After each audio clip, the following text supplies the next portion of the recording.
Good morning guys. Gagawa tayo na cocktail salad para sa dalawa kung kasama sa bahay.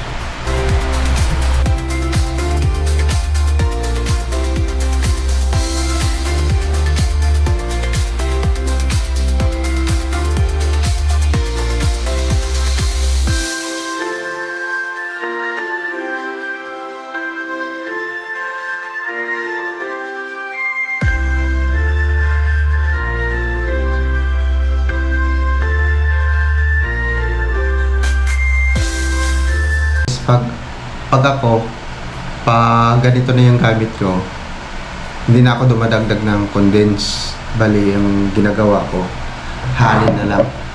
Hanin na yung maging pantimpla ko dito para healthy. Kasi kung sobrang tamis, pangit na rin. Kaya ito yung nilalagay ko.